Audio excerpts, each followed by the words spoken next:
Howdy, howdy. It's another week in the For Your Reference household, and we're starting off with another KT PSA. Don't put swear words or vulgar words in your title if you're gonna fucking censor it, because what's the fucking point? You can fuck yourself. Now let's get on with the show.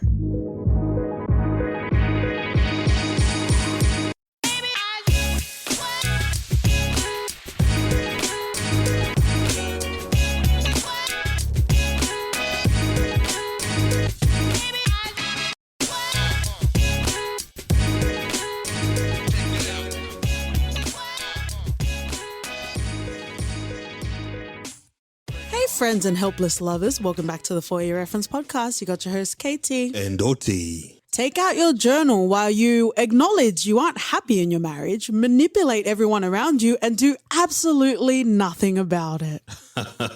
This week, we are covering the TV show, soon to be season 2, Kevin Can F X himself. Oh, wow. I felt like Busta Rhymes just then. There's a Busta Rhymes renaissance happening in Australia in 2021. 2021 Busta Rhymes and not early, late 90s Busta Rhymes. I'm the sodium Busta Rhymes. Is that what you're saying? Yep. Go and check out our Bad Boys episode if you want that reference to make any sort of sense to you. Hoo. OT, let's get into the general stats and information in regards to the show. This is an AMC show. Breaking Bad is the first one that comes to my mind. Walking Dead. Yes. Long suffering. Absolutely. This show, very nice and tight. It's an 8-episode first season. It debuted in June of 2021. Creator Valerie Armstrong. Can't say I'm very familiar with her work in regards to the stars. We have Annie Murphy, the ever eternal Annie Murphy.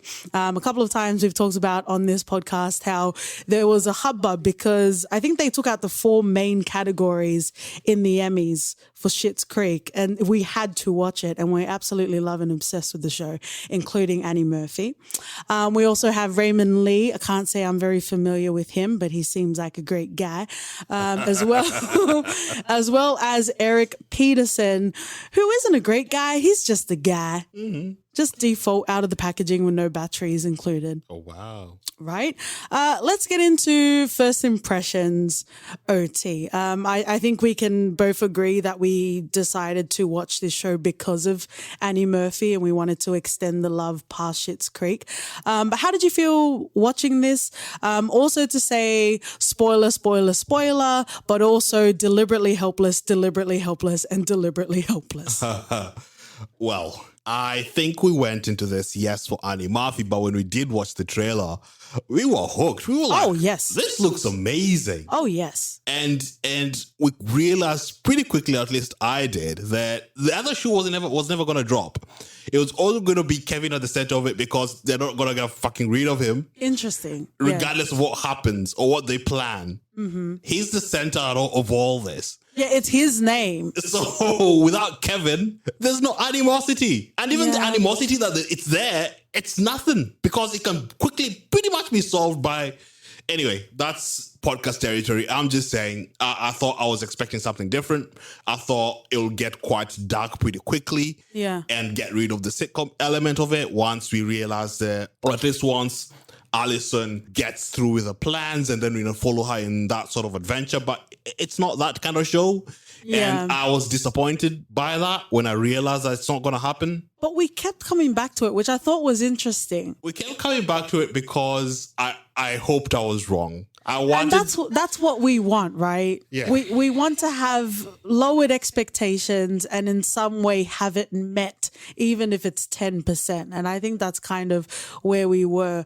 The first episode was actually really interesting. And unfortunately, as you said, the veil didn't fall, and I'm going to use the clusterfuck of 2020, 2021 for me not remembering. But we had recently finished WandaVision at the time we started watching this show. Well, they might have happened concurrently, and there might have been some overlap. But even in WandaVision, no spoilers, but the veneer, that veneer of everything being perfect when you know that there's a lot of danger and there's a lot of pain beneath the surface, that did crumble. And I thought that was going to happen in this show, right? And we already mentioned spoilers, and this is just initially part of my first impressions.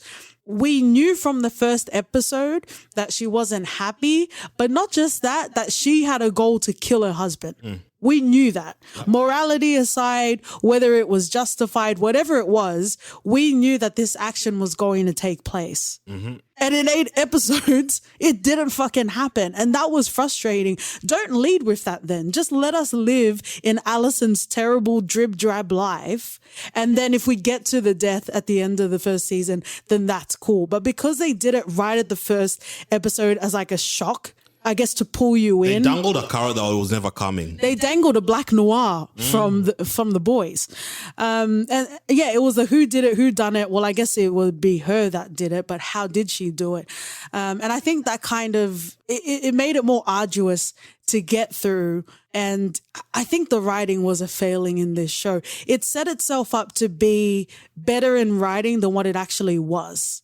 Yeah, I see that. And I think I agree with that, because a lot of the questions that I asked myself while watching this, or at least trying to understand what Allison's plights are and trying to empathize with her, I fell short most of the time, because I just asked myself continually, why don't you just fucking walk away? Yeah. Because what Kevin has done, he's not pretended to be something he's not. He would have definitely been, Exactly. There's no pretense to him. He's your regular dude. He is. And he doesn't, mate, you've catered to him throughout all those years. Yeah. And he's pretty much been the same guy. Yeah. You expected something different. And I understand there was some bombs in there that she found out, like the rainy day fund. Was it the housing fund? Yeah. That Kevin spent. Like that he was wasn't a blow. envisioning a future. Yeah. That was a blow. And I accept that must have sucked.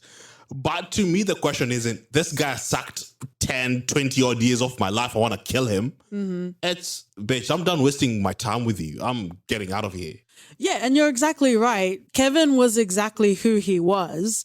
It just, for me, they just weren't compatible, because if Kevin had found the exact opposite, opposite gender, but like someone exactly like him as a woman, he would have been living his best life, throwing his money away in jerseys, and it wouldn't have been a problem. The problem is, Allison realized, unfortunately as women, we are very accommodating, right? But she realized that she deserves to take up space in her life and in her marriage.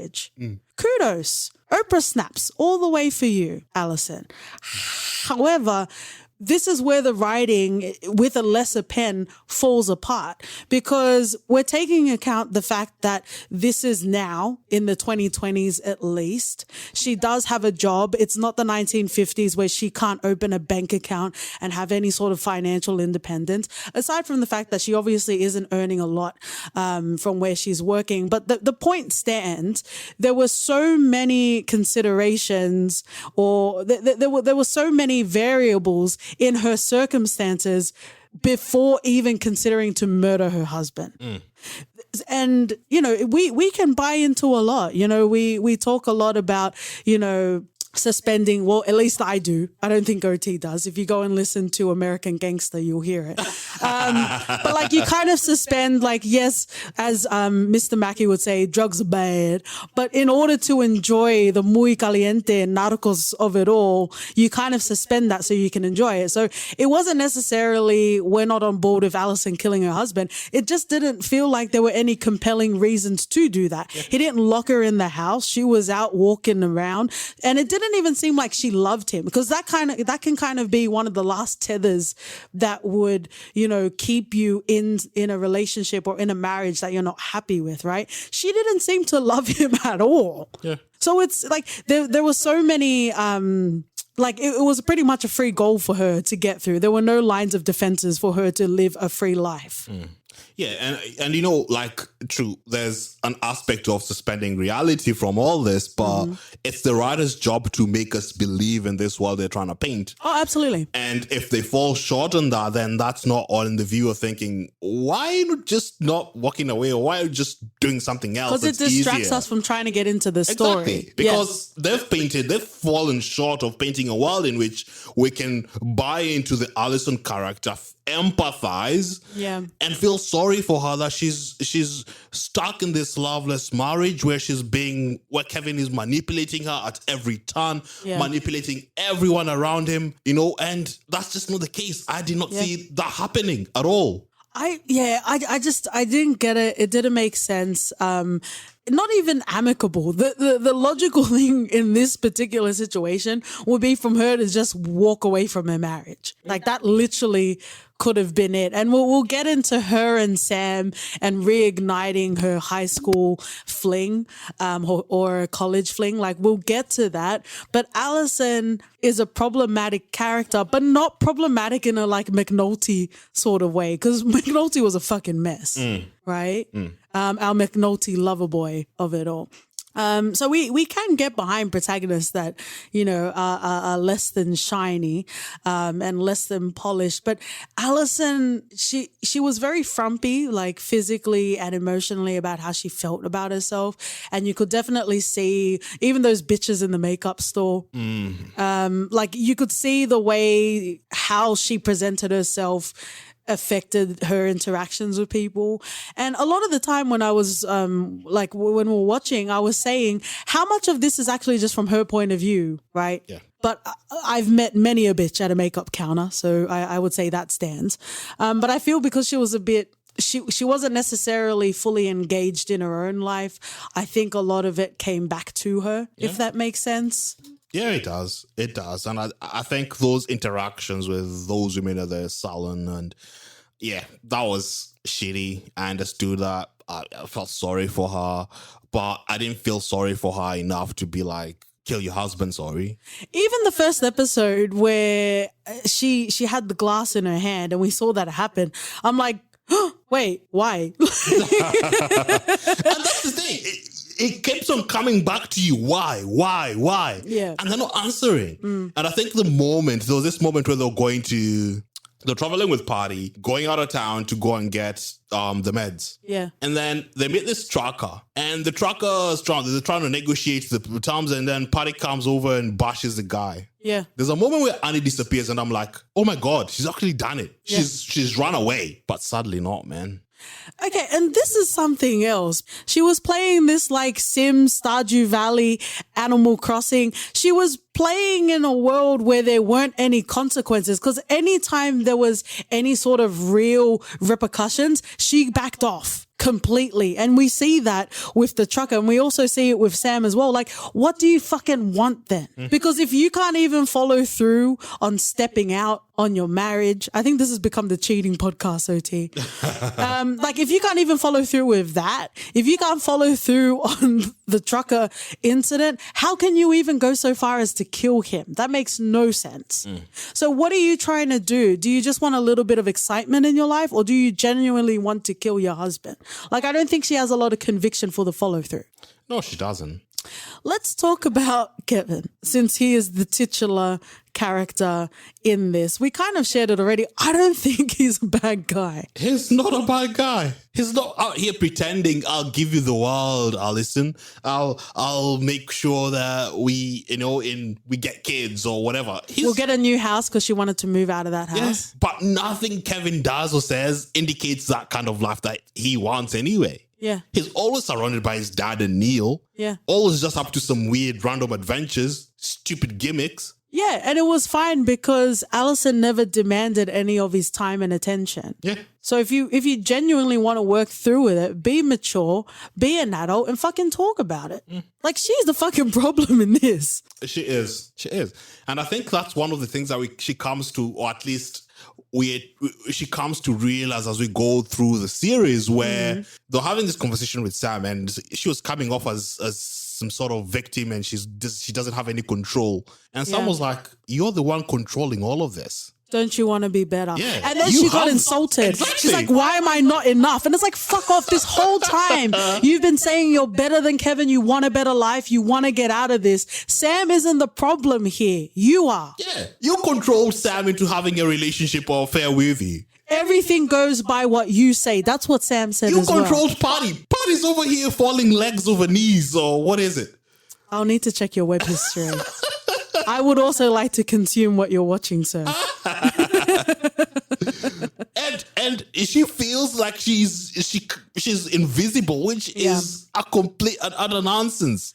Because I think in her mind, because Kevin is such an overt, out loud sort of character, he is willfully more hurtful than she is just because she's a quieter sort of presence. But she's that piercing sort of manipulation. It's disgusting. The fact that she feels so sorry for herself and she thinks she's the victim in all of it was the most egregious part of this whole show. Yeah, it's like, in your classic sort of soaps where the good guy always thinks that they're good when they're actually not. I thought you were going to bring up Pride and Prejudice, and I had a fist ready for you. Even Darcy, not man. even in a pleasurable way, sir. Not even in the way I would do my web searches. Dusty thought he was hot shit, man, and he wasn't. Stay out of my Pemberley Pussy Valley. But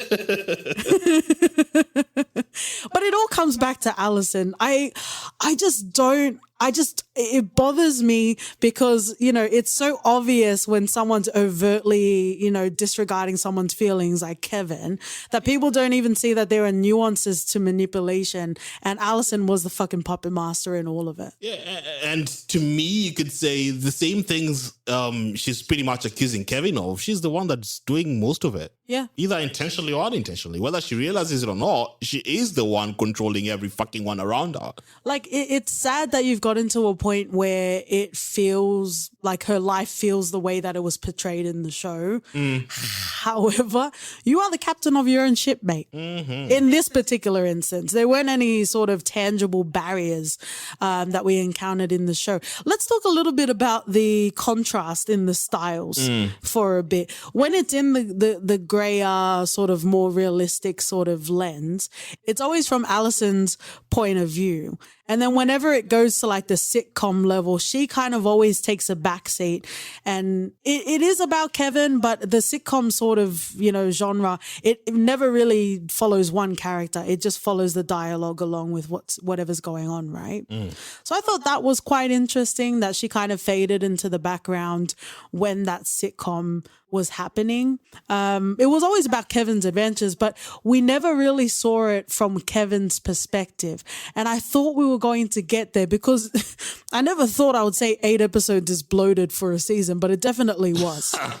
If you write it terribly, eight episodes can be very bloated. And we never really got any sort of inkling from Kevin's point of view. But if it's just that indulgent and it's all about Allison, then that's what you get in this show. That's what we receive as viewers in this show. Agreed. I think I enjoyed how they used it. I thought it depicted the styling quite nicely and the mood and the characters as well. And I think what gave me hope is the last episode where everything gets unraveled and Neil finds out the whole plan. Yeah. And to me, I'm like, yes, this. I would have wanted this to happen way earlier than the last. In the 3rd episode? Yes. Let shit get real. Yeah. Quite quickly. And it sparked something in me. And I thought, well, is there a hope for this show?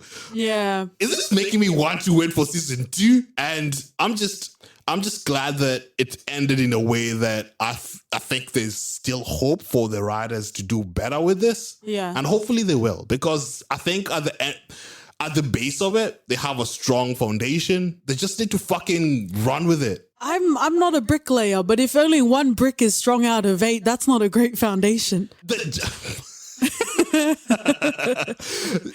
What they have to work with is strong.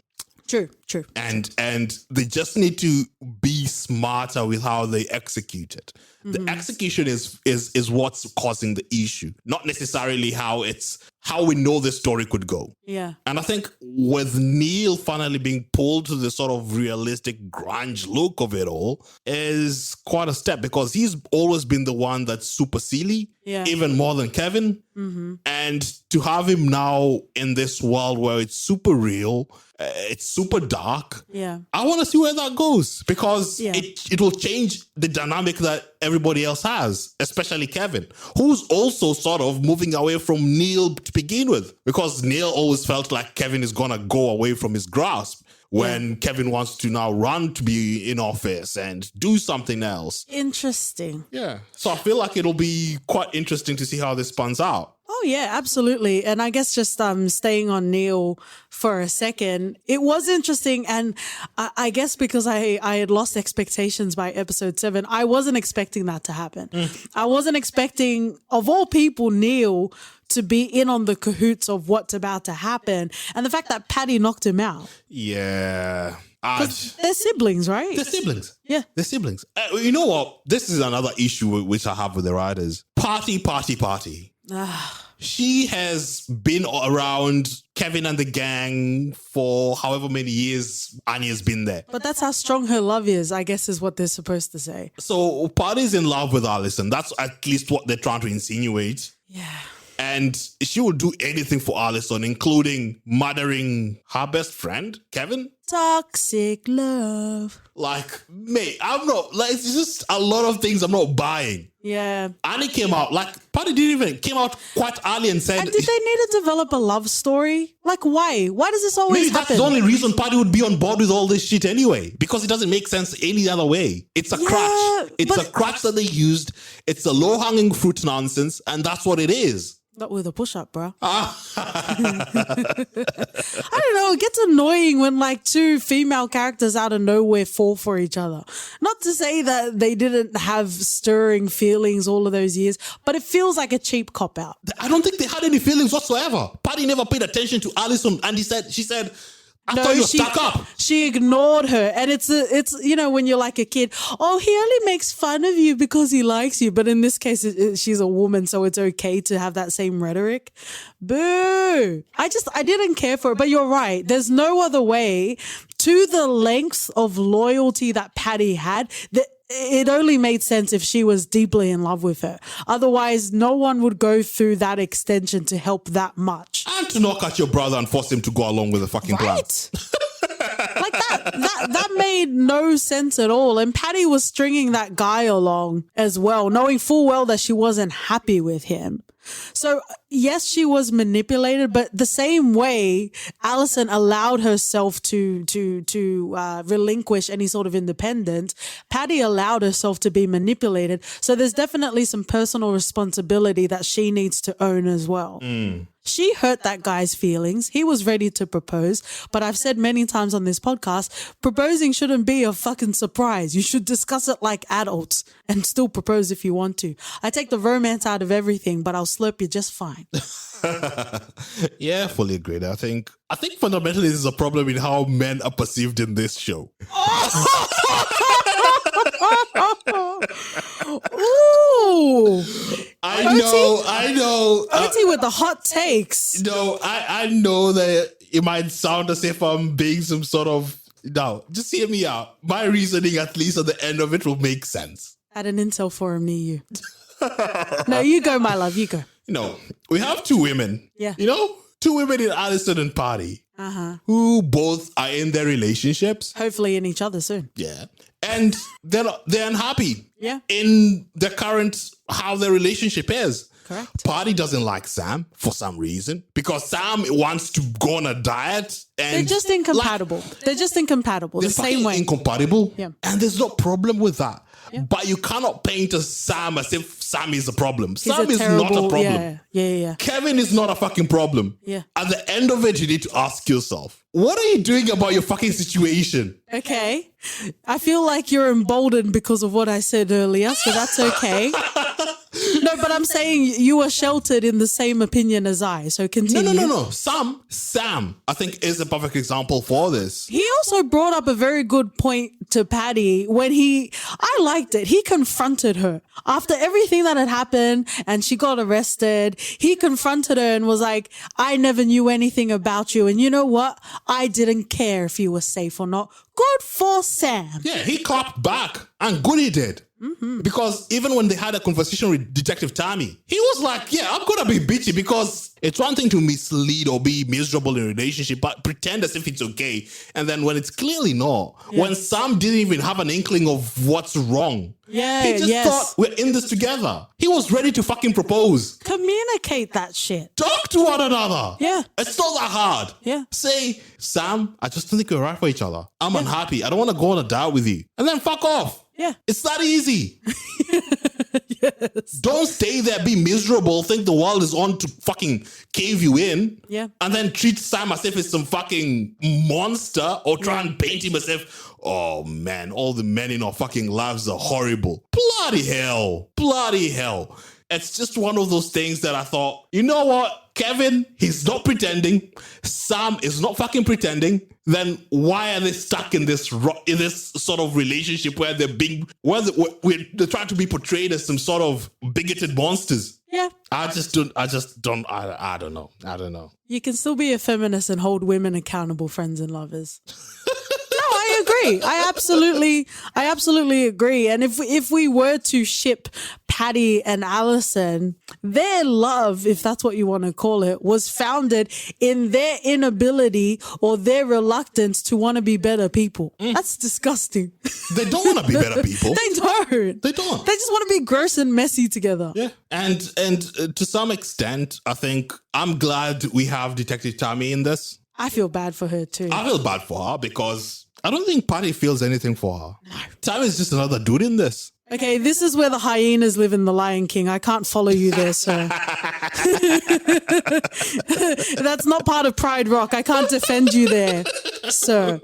But I get what you're saying. I get your sentiment. She's the outlier in this where she actually is accountable for her own actions. And she is, unfortunately, a casualty to the warpath of Patty and also byproduct of Allison. I really don't care to see their relationship, Patty and Allison, flourishing. Like, I don't want to continue to explore that. But I feel like it's also, you know, when like people cheat and then they can be together in public and it's not exciting anymore. I think that's what's going to happen to Patty and Allison. Once they do, if Allison has the courage to be with Patty, it's not going to be exciting anymore. And the love is going to fizzle because that's how it was founded. Yeah. And then season 4 will be watching Allison trying to kill Patty. I see. It's just going to continue in that sort of vein. I did like Detective Tammy. I feel bad for her. I don't think this is the end of her. I think we're going to continue to see her in the show. I don't know what she sees in Patty. Maybe she sees her as like a broken little birdie with a wing and she can fix her. I don't know. Because it seems like she's consciously aware of the influence that Allison has on her. And she mentioned it a couple of times to Patty, like, I don't know why you hang around her. Like, you know, there's something suspicious about her. Yeah. And I didn't even take it in a bitchy way. I think she's just like, be careful of the company you keep, right? So I don't know. I would like to see more of Tammy. I just want to see less messy women on this show. But I love the fact that she just doesn't like Allison. She just knew something's up here. Yeah. From the get-go. Yeah. No reason, just pure good old instincting, gut feeling. Yeah, her clue was pointing in her direction. Okay, let's talk about the affair with Allison and Sam. I know we've kind of touched on it a little bit, but there's also the component of his wife, Jen. Oof. Rough, man. Oof, indeed. So let's talk about Sam because we were introduced to him first before Jen. I don't know, friends and lovers. If you guys came from like smaller towns and then you lived out in a bigger city and you went back, I would like to know what that experience is like because at that point, unless it's like a financial thing, you're choosing to go back to the place where you remember. I'm not saying it's impossible, But like it's not impossible to grow as a person if you grow up in a small town and you stay in a small town for the rest of your life. But when you move to a bigger city, there are things automatically by default you're going to learn about yourself and you're going to learn about the world. Mm-hmm. And I don't think Alison has that experience either. She doesn't. I think that's one of the reasons why it never really worked out with Sam back then. Yeah. I think when Sam went out and now has to come back to town to live in a house probably paid by the wife's parents in a cafe paid by the wife's parents, ooh, it's tough. And I'm sure, like we saw, the parents made him not forget it every single time. Oh, yeah. Oh, mate. What do you expect at the end of it? Did you think that you're going to get money to start your business and never hear from it? Yeah. Never hear about it when it's your wife's parents footing the bill? Yeah. It's just messy, man. People are messy. Like, get a third-party loan. You're not going to have the bank calling you at midnight telling you you're a failure. The bank will come and reclaim the house, but at least there's no feelings involved. Yeah. Sorry, bruv. Gotta repossess you real quick. Exactly. I would take that than having to hear at every family meeting or have to go to every gathering because and I'm it's indebted. in-laws. It's in-laws, so it makes it worse as well. Yeah. You can't miss a dinner date or anything because you have to go. Yeah. My parents paid for this. Especially if Jen is the sort of person where she'll tell her parents or at least her mum when you guys have fights. And she does. Yeah. We saw. She puts out their laundry out in public. Yeah, like it's a good old time. Oh my God, man. That's insane. Yeah, and we should have learned from Tom in Succession that you just can't rely on the in-laws. Always being seen as the lesser. Yeah, I don't know. Like, I've never been in that situation where, like, I take a loan from my family or from OT's family, but I would never put myself in that position because you know that's going to happen. I mean, straight out of, I think I was still in college. In college, I wanted to start a business. I needed to buy a license. It was like 20 grand. We didn't know where to get fucking 20 grand. Yeah. And you know what we did? We didn't go to our fucking parents. We wrote a fucking business plan. Yeah. And we went to every fucking person we knew who had money, who's not related to us. Oh, you know my mother? Okay, next one. Because at the end of it all, man, family is messy. You just don't want to dip in that. Absolutely. And if anyone wanted evidence about love not being unconditional and love being conditional, look at the way your family treats you, especially if they give you money and you talk shit to them. See how far that unconditional love takes you, friends and lovers. But Sam and Jen obviously didn't have a perfect marriage. You know, all relationships and marriages have their problems. But I think Sam was fine to weather the storm. He seemed fine with his situation. I don't think he's fine. I think he was slowly drowning and just not being able to say anything about it. Yeah, but I don't think like the entanglement would have happened if Alison hadn't have initiated that. That's what I'm saying. Like Sam was just chilling. He was drowning. He was half floating.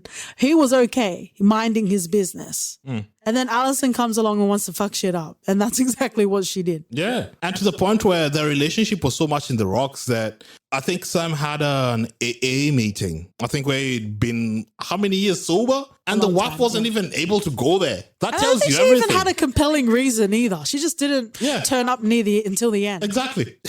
It's insane. Well, yeah, and that's sad, but he wasn't going out and manipulating other people for his own selfish needs. Yeah, but you know what was rich about this situation was Not Alison Sam. fucking felt away about Sam being with his wife. Like me, you're with fucking Kevin. What did you expect? You're both philanderers. Yeah. Was it a ruse to philander? Yeah. Yeah, I don't get it. Jen, she kind of checked out or whatever, but we come to find that Jen was, I think, his girlfriend in college. So the little entanglement that Sam and Alison had, I think it was kind of still happening at the same time he met Jen, but ultimately he chose Jen. And Alison felt a way about it. And I think her engaging in the affair with him was her reclaiming the power. Oh, yeah. Like, yeah, I'll fuck your man whenever I want to, unless he's with you. But then I'll fuck him after. So I guess Jen definitely has her downfalls, but she's also not the worst. in this show as well. Do you think we're going to see more of Jen? We are. I think that boat is still out in open waters. And I think she will play a bigger part, especially once we start to see Kevin and Sam's world collide, because Kevin's going to run his campaign off of Sam's diner. Yeah. So I'm pretty sure everyone's life is going to pretty quickly intertangle. Yeah. I would like to see more of Jen's character. I think a lot of us, and I like speaking on behalf of women because Mike White likes speaking on behalf of people that aren't white. But with Jen, there's nothing really inherently bad about her as a person or as a character.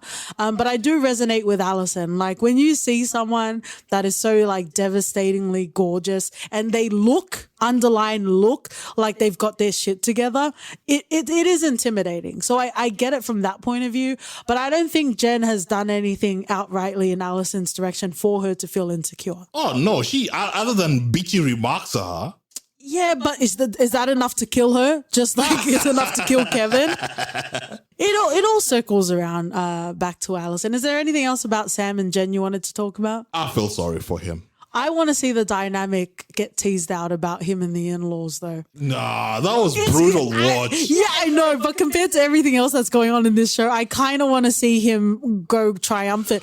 But I guess it's a lose-lose because if he's doing badly, he's hemorrhaging their money. But if he does well, any successes he has is tethered to them. Yep. It's because of me. Yeah. Yeah.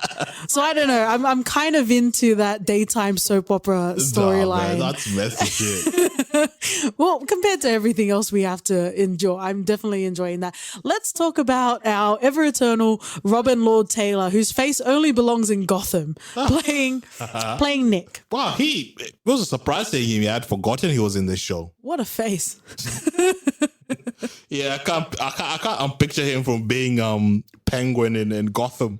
Yeah, and he reminds me of our beloved Aussie Callan Mulvey. Like whenever you see his face, you know he's the bad guy. He's the bad guy. Out here pretending as if it's some stand-up. No, you know. Some romantic At long the end of walks the on day, you know there's going to be a plot twist and he's going to be bad. So let's talk about Nick. I liked him in this. You know, I liked how he called out Allison on her crap all the time. Yeah, he makes no allusion to who he is. Exactly. And I think it was cheap for him to die the way he did. Oh, yeah. Do you think he's dead? I don't want him to be dead. He's dead. They're investigating it, mate. That's a shame. I really enjoyed having him in the show. I guess we just need to go back to Gotham. Gotham's finished. Well, that shows how much I care about that show then. Yeah, and I also liked he had a moment when he was talking to Patty, when I think it was his aunt that continued to come back for upping her doses. Patty is not an idiot and she's not a good enough actress to pull off that she's an idiot. Because when Nick confronted her, he's like, what are you talking about? Why would this old lady need this amount of drugs? What did you think was happening? Exactly. And then Patty tried to bat her eyelashes like she's never the wiser and she's innocent. I just thought her pain was like, yeah, come on now. She doesn't have like a Tyrannosaurus Rex sort of spine. Like she don't need that much for her back pain.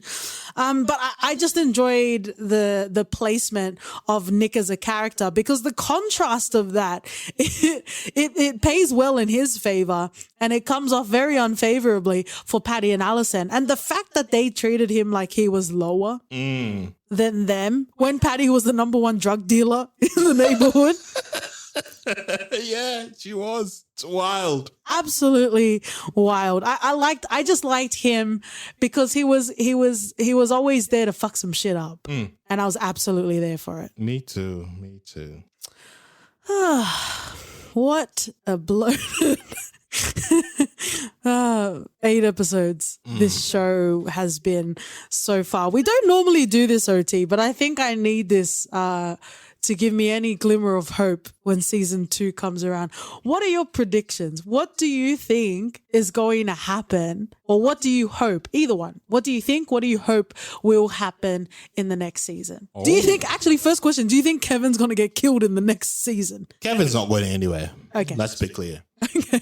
I think Kevin's gonna win the election. Or maybe it's Kevin can fuck himself, then Kevin can resurrect himself. Oh, yeah, have that us duality in there, eh? Wow. I feel like we're due for a rewatch of us. We are due.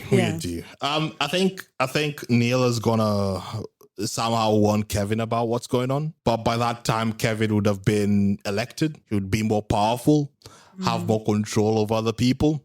And Alison will be way more stuck than she thinks she is right now. Oh, the quicksand of it all, OT. Okay, interesting. You don't want to hear about Sam and his in-laws? I just hope Sam gets out of it all right. Yeah, I agree on all parts. For you, I want the veneer of the sitcom to fall apart, though. It will. I have a feeling. It will go pretty quickly. But maybe it would have been fine if we hadn't have watched WandaVision. Maybe that's no, but really, from a writing point of view, it did stretch itself too long. So I guess we'll see. But if I can only have one thing in the next season, it's to drop that sitcom veneer. Yeah, I think once everyone finds out exactly what was planned, it's gonna drop. And let's hope Neil delivers the blow early. We love when there's a blow and a drop in the same sentence. Yeah, Pussy is coming out soon. But do you see what you do to me, Monica? La Casa de Papel is also coming out very soon. Ooh, friends and lovers, cool down with your lover or your spouse. If you hate him enough, let's get into the final segment for your reference. OT. I think since you've already teased it up in the episode, I'd go for WandaVision. I tease it, OT rides it, and snaps it out. I couldn't have put it better myself. We also have a Key and Peele episode, Friends and Lovers, so make sure you go and check that out. I will reference Schitt's Creek. Woohoo! Annie Murphy and the Levies. Woohoo, good. Very good. If you would like to ride it and snap it off with us on Twitter and Instagram, we're at ForYourRefPod. Write us an email at hello@fypodcast.com. We're also on Take Accountability for Your Own Fucking Life podcast if you'd like to leave a rating and review. And we'll see you guys next week. Walk away!